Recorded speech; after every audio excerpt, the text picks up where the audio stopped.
sedentistas? Então já estamos ao vivo. Boa noite para você que nos acompanha aqui pelo nosso perfil no ACG Oficial, no Instagram.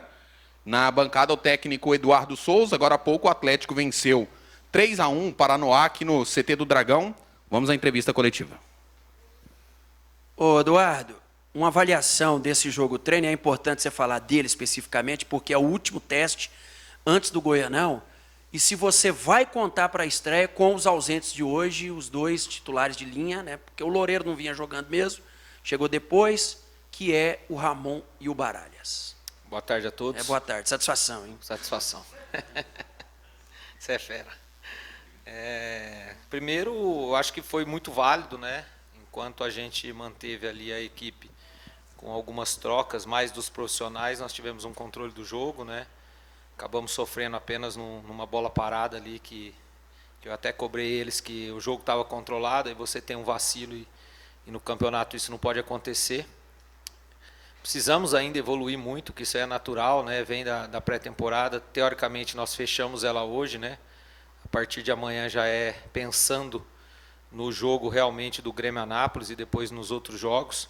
Mas tivemos um volume, o que nós trabalhamos, tivemos muita chance. Precisamos um pouco caprichar, principalmente nesse último terço ali, de um passe para trás, de servir o companheiro, que eu acredito que nós poderíamos ter feito 4, 5, 6, enquanto essa equipe considerada aí 14, 15 jogadores estavam em campo, né? Depois a gente coloca os meninos, aí você tem uma dificuldade, é bacana você colocar eles têm que começar a entender esse jogo profissional, né? Nós acabamos tendo que improvisar porque você não pode deixar os jogadores passar uma metragem muito alta, porque é a carga, então acabamos colocando ali o Gasal de volante, mas é uma posição que ele já jogou, mas de um modo geral eu gostei, eu acho que faz parte do processo, né? E agora é lapidar bem esses 5 dias que nós temos aí, para que a gente possa chegar bem. Quanto aos jogadores, eu espero que o Ramon é uma situação um pouco mais delicada, porque é um jogador que vem de muito tempo, né? Então nós não vamos correr esse risco. Se ele não tiver,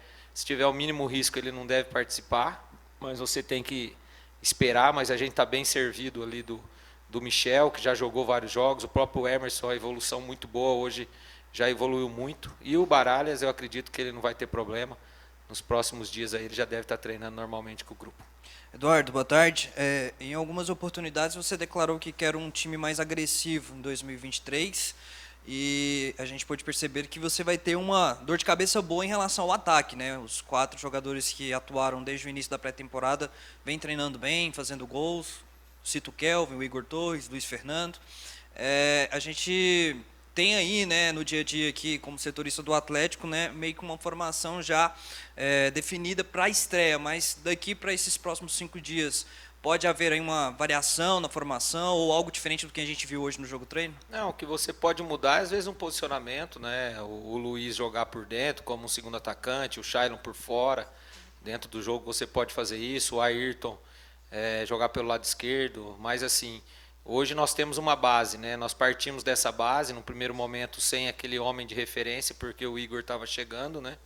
E o Igor tem treinado muito bem. Nós acreditamos que nós precisamos ter esse homem de referência, principalmente nos jogos que você vai propor o jogo, porque a bola vai passar na frente do gol. Ele hoje mostrou mais uma vez, não fez o gol, mas cabeceou 2, 3 bolas, ele ataca, ele pressiona muito. Nós conseguimos roubar muitas bolas no campo ofensivo. E quando nós estávamos formatando o time, deixando os jogadores e trazendo, o nosso intuito é ter pelo menos 2 jogadores, né? E hoje, a hora que entrar aí o Felipe e o próprio Tubarão, né, nós vamos ter 8 jogadores do meio para frente, a princípio, que é o que nós esperamos. Até porque o campeonato é muito longo, em termos de jogos, 11 jogos na sequência, todos vão ter a participação. Nós podemos mudar uma situação, como nós mudamos hoje no intervalo, né, jogar com o Shailon sendo um segundo homem, né, no caso de perder um Baralhas, no caso de perder o próprio Haldner, né, porque hoje nós temos os 2 mais o Thiago, que é o menino da base, que vai evoluir gradativamente, tem evoluído. Então, mas não vai mudar disso. Às vezes um posicionamento, mudar de um 4-2-3-1 para um 4-4-2 ou para o 4-1-4-1, mas a base que deve iniciar é essa que fez os 2 jogos treinos. Eduardo, e falando de base, essa base te dá que trabalhou, dá uma segurança para fazer um jogo na quinta-feira à noite, pouco tempo depois, sexta, né, para um regenerativo em um trabalho no sábado para depois já jogar o clássico, ou seja, 2 jogos na sequência? O ideal não seria, né? O ideal seria que o jogo seria na quarta-feira. Mas eu não posso reclamar também, porque o Goiás também joga no mesmo dia. Então eu acredito que pelo menos as situações foram iguais, né? O que não poderia era nós jogar na quinta e o Goiás na quarta, ou nós na quarta e o Goiás na quinta. Eu acho que aí não seria o ideal. Mas nós vamos ter que ter um entendimento, né? Principalmente no início da temporada. Você fazer 2 jogos em menos de 60 horas é um risco, mas é o campeonato. Nós temos que respeitar um campeonato forte. Eu acho que esse horário não é pelo horário. Eu gosto muito desse horário das 10h30. Eu acho que para o torcedor é um horário bacana. O torcedor no domingo vai ao jogo, depois ele tem a tarde. Para os próprios atletas também, ele já joga de manhã, tem a tarde para passar com a família. Então eu acho o horário muito bom. Eu acho que a federação e a TV acertaram. Eu acho que o futebol brasileiro ele pode ter esse horário. Mas é desgastante. Mas se o atleta começar a se adequar, ele é um atleta profissional, ele consegue jogar. O que vai pesar um pouco é realmente essa diferença de 60 horas, mas a gente fez uma boa pré-temporada e nós vamos chegar firme para o jogo de quinta-feira e depois para o jogo do Goiás. Boa tarde, Eduardo. Você já falou, é claro, sobre essa atividade de hoje, mas eu queria que você falasse um pouco sobre o termo de evolução. O que você viu de evolução dos seus atletas nessas 3 atividades que você teve, né? O Sub-20, o Yumas e agora o Paranoá, e a gente viu muita dosagem em relação a tempo de jogo, né? Você imagina que todos os jogadores vão ter condições de jogar 90 minutos? Se você imagina já prevê muitas pernas cansadas, muitas trocas, o que você vê em relação a isso? Eu acho que a evolução ela é não pelo resultado, mas pelas situações de gol, né? E diminuiu. Contra o Yumas, nós, principalmente no início do jogo, nós tivemos 2 ou 3 chances, o Yumas teve. Eu achei meio desorganizado, principalmente o sistema defensivo, ficou muito exposto, né, aos nossos zagueiros. Aí nós trabalhamos bem, acabamos perdendo baralhas, mas o Thiago mais na contenção ali, que no caso seria o Haldney, ele deu um suporte, então sofremos pouco, só essa bola parada, né, e ofensivamente eu acho que evoluímos muito para esse jogo. Nós conseguimos criar do lado direito, o Jefferson chegou na área, que nós temos cobrado muito ele, para ele ser esse homem surpresa. Nós conseguimos triangulações dos 2 lados, nós tivemos algumas situações de bola parada, né? Quanto ao desgaste, a gente tira, porque não é pelo... Eles conseguiriam jogar os 100 minutos hoje, claro que poderia ter uma queda, mas é porque a carga de treinamento ela vem muito alta, né? Essa semana nós estamos batendo aí quase 40 quilômetros. Então você fica no risco de você ter uma lesão com essa sobrecarga. Então você diminui, a partir de amanhã a gente diminui um pouco essa carga, né? Diminui os 2 períodos que nós fizemos quase que todos os dias, para que eles cheguem melhores em condições de descanso e assim suportar o jogo. Eu acredito que pelo menos uma base aí de 7, 8 jogadores vão ter condição de jogar esses 90 minutos. Eduardo, boa noite.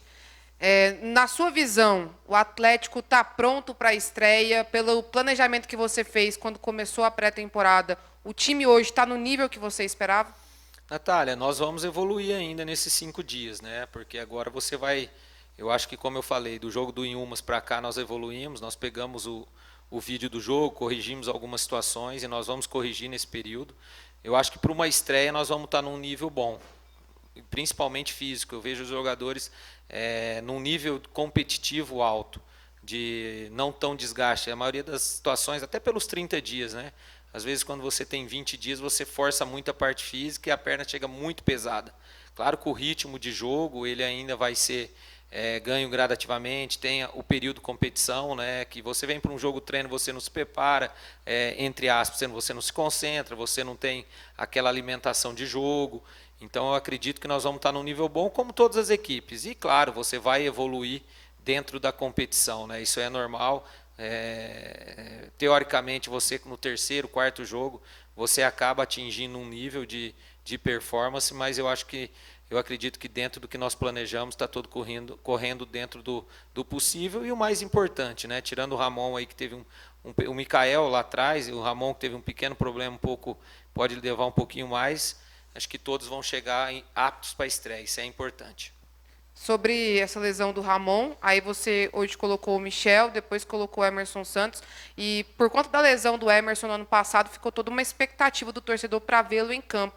O Emerson já está pronto para iniciar uma partida. Você acha que para esse jogo contra o Grêmio Anápolis, se o Ramon não tiver à disposição, o Michel é a melhor opção? Natália, assim, o Emerson é um jogador experiente, né? A evolução dele do jogo passado para esse foi muito grande, né? É um cara que nós temos conversado muito com ele, né? Para ele, nessa volta, fazer o mais simples possível, ganhando confiança, né? O Michel já é um jogador que jogou até semifinal de campeonato goiano, é um jogador rápido, tem um potencial enorme e precisa agora se impor, e ele sabe disso.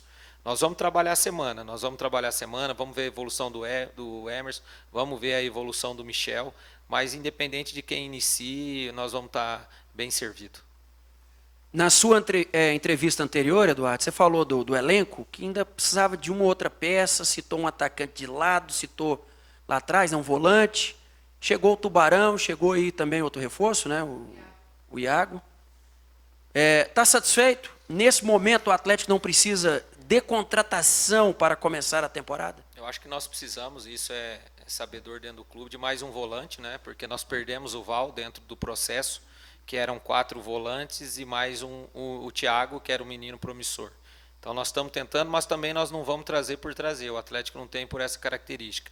Nós estamos mapeando o mercado, tentando um jogador que venha não só para o imediatismo, né, do porquê nós temos 3 volantes e perdemos o Mikael, mas um jogador que atinja o seu nível durante o Goiano e nos ajude muito no Campeonato Brasileiro. Quanto às outras posições, eu acho que nesse momento, para esse início, nós estamos bem servidos, como você mesmo disse, veio o Tubarão, que é um jogador que pode fazer ali onde o Shailon joga, que pode fazer pelo lado. Hoje eu fiquei muito satisfeito, o Vico tem evoluído, já fez um jogo melhor, vem evoluído fisicamente, é um jogador interessante que vai nos ajudar muito. Então, com mais esse volante aí para a sequência, eu acho que nesse primeiro momento a gente vai estar bem servido para o Campeonato Goiano e início da Copa do Brasil. E, Eduardo, você fez 2, a gente pode nem falar teste de posição, porque os 2 jogadores já atuaram assim, né? O Lucas Gasal, volante, ele era volante até antes da chegada dele na presidência, começou na presidência como volante. O Moraes, que foi utilizado como ponta durante boa parte da passagem dele pelo Mirassol, e hoje você usou esses 2 jogadores assim. Você pretende utilizar eles ao longo do campeonato? É uma possibilidade, a gente vê o Moraes dobrando ali com o Jefferson, vê o Lucas Gasal sendo um homem ali, esse primeiro homem até pela falta também de um volante, como você bem destacou. Existe essa possibilidade? Está no seu pensamento? Eu acho que tudo vai do momento, né? O Moraes mais, né? Como você falou, o Moraes é um jogador muito agressivo. Quando retornou o Moraes, é um pensamento dele, ele não jogar só de lateral, ele jogar também como um meia, como um extremo, como um ala, se a gente fizer uma saída de 3, então a gente está trabalhando ele isso. É um jogador assim que dispensa comentários, vai ser muito importante. O Gasal, como você falou, já jogou, ele até fez um jogo contra o Figueirense comigo muito bom, mas mais numa necessidade, né? Numa necessidade de perder um jogador dentro do jogo. Não é a ideia utilizar o Gasal ali como um primeiro volante, mas como ele tem essa característica, eu acredito que ele foi até bem no jogo, é um jogador forte, que tem uma qualidade, que distribui bem o jogo. A gente vai estar ali, não trabalhando diariamente, porque ele tem que trabalhar dentro da sua função, mas se caso a gente necessite dentro de um jogo, por uma lesão ou por uma outra situação, um jogador que pode encaixar ali também como primeiro volante. Já existe alguma definição em relação a quem será o capitão, pelo menos para o início dessa temporada? Cara, a gente tem alguns jogadores, né? Ou por liderança, né? Ou por vivência dentro do clube, né? Temos o Luiz, que por vivência, um cara que é prata da casa, que é um cara que conhece o clube, que é um jogador que tem uma experiência muito grande, né? Por Botafogo, por Grêmio, então é um jogador que pode se credenciar. Nós temos o Ramon, que já foi capitão aqui o ano passado, que já foi capitão em outras equipes, né? Tem o próprio Baralhas, pela sua liderança técnica também, pelo momento que vive, até pelo seu amadurecimento, né? O próprio Ronaldo. Então, o Rodrigo, que não é um cara que chegou agora, mas é um cara experiente. Então, acho que nós estamos bem servidos em relação a isso. E nós vamos, na hora certa, definir aí, ver que realmente quem tem esse perfil, mas independente de quem seja o capitão. Eu acho que os jogadores dentro do campo têm que ser líderes, nós estamos cobrando muito isso. Pelo fato de nós termos um time jovem, nós precisamos que eles se comuniquem, que eles se cobrem, né? Porque quando você tem um time mais cascudo, mais experiente, é notório um jogador de 30 e poucos anos ter essa liderança. Então nós queremos que todos exerçam essa liderança dentro do futebol. Obrigado, Eduardo. Valeu!